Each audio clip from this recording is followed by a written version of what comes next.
Even and turned off, but if the battery is still connected. They resort to simple typewriters more as well. The nation feels under attack by the United States and ally turned fascist. The conclusion is that the Germans are motivated to work on alternative roads to the US dollar, as are the French. The outrage over the BNP Paribas fine and heavy pressures over the Mistral warship deal have put France on notice. Their central bank head Neuer acknowledged that the US dollar cannot stand as global reserve any longer. Furthermore, Brazilian President Dilma Rousseff stated last month at the start of the 7th summit of the BRICS nation that the 5 big emerging economies are moving towards a new global architecture that's given the Russian sanction effect on the German economy. Such a financial structure is urgently needed. See, and then he goes on to cite some sources here. See, what does it the what does it mean article, but bear in mind that File has a spotty record for some past dubious stories. One contact with German and Austrian ties verified the report. In addition, The Voice wrote, Sorka File is always good for entertaining reading, since she is often living a bit in a fantasy territory. She is not stupid, just a bit deranged. There's some truth to what she writes about what goes on between Berlin and Moscow.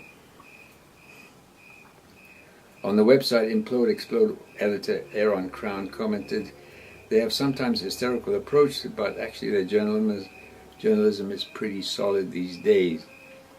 The Voice wrote, the plan is about soon to be triggered to work with Eastern superpowers on the gold standard. They will force heavy bank system losses instead of enduring great economic core damage. Germany will protect its economy as they always have done. Recall, Germany did not allow outsourcing of industry in Asia in the last 3 decades. Unlike the United States, there's not much more to destroy in Ukraine. However, they work hard at it to convert Ukraine into something like the Gaza Strip.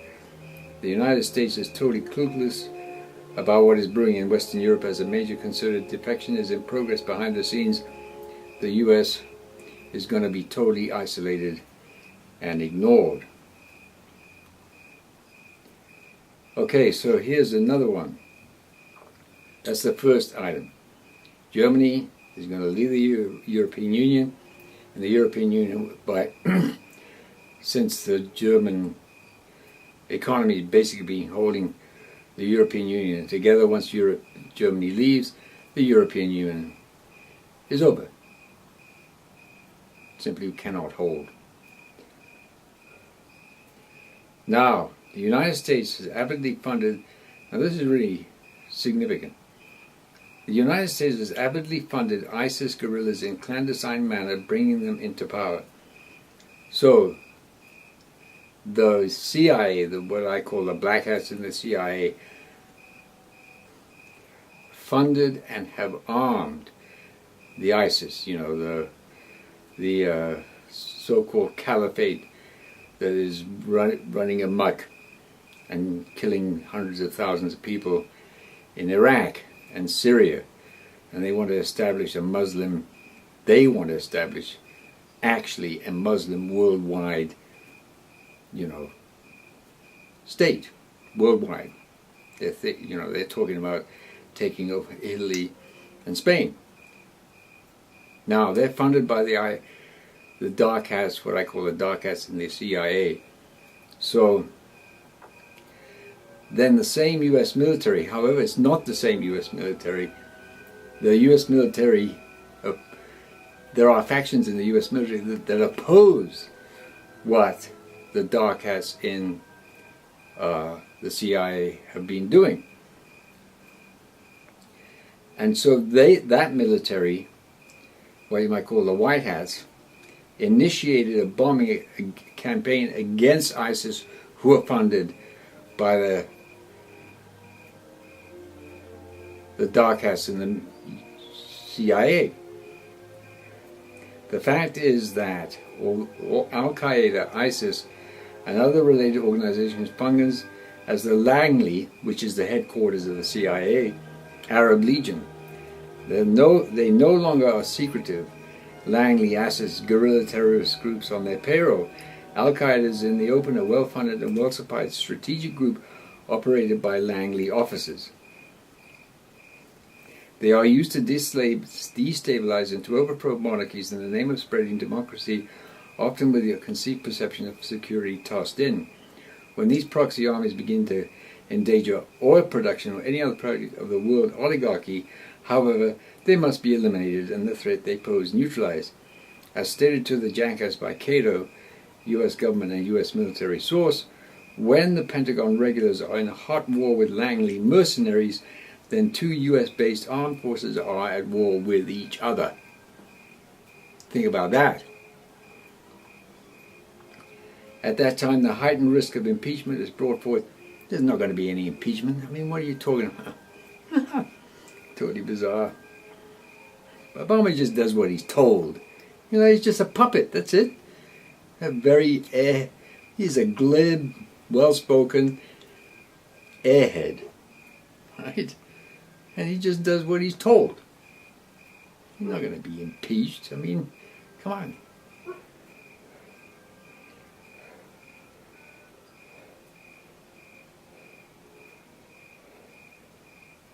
The U.S. has passed such a point with the airstrikes to protect oil industry assets.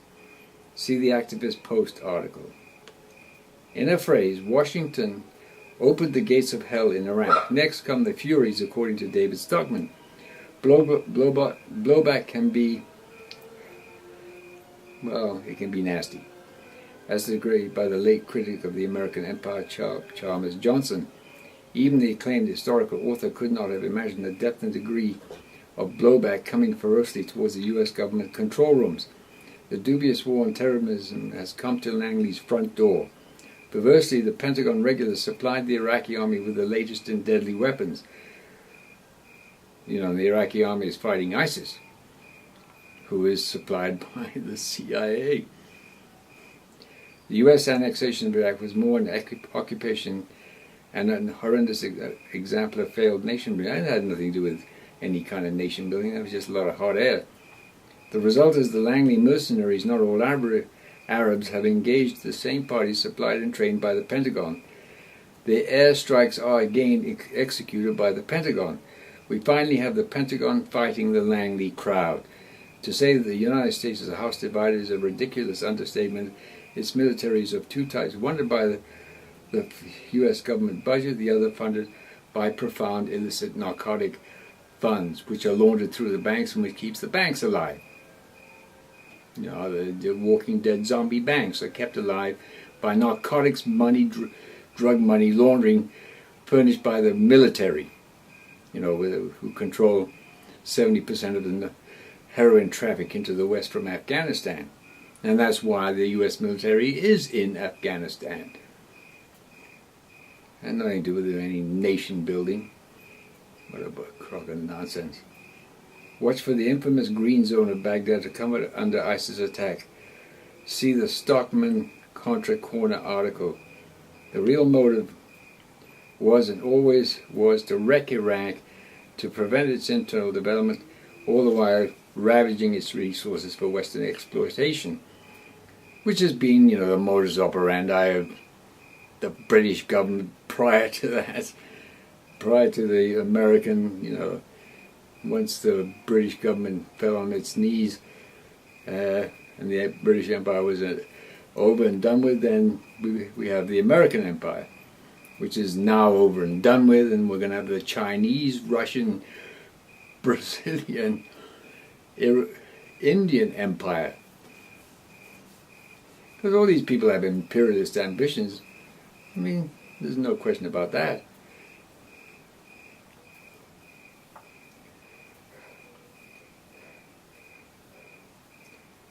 The Langley objectives are well known and well studied to destabilize and to control. The former is a success, that is to prevent internal development all the while ravaging its resources. The latter not at all. They produce mayhem and blowback. Expect Russia and China to clean up the mess and win the spoils in Iraq, which is the gas and the oil. That's what it's all about. where the U.S. government has spent over $3 trillion in so-called nation building. Now, here's a big one. I mean, this is big. The next one, item number 3. Putin has threatened to bust the U.S. government 9/11 inside job conspiracy with facts, figures, and extensive accounts. The information has been decided to be released after the false flag coup d'etat in Ukraine, which was also a Langley operation, as well as George Soros and his mercenaries that he hires to go in there and, well, I mean, as I said last time, to heist 40 tons of gold and, you know, to basically have what Jim Willie refers to as a scorched earth policy in the Ukraine.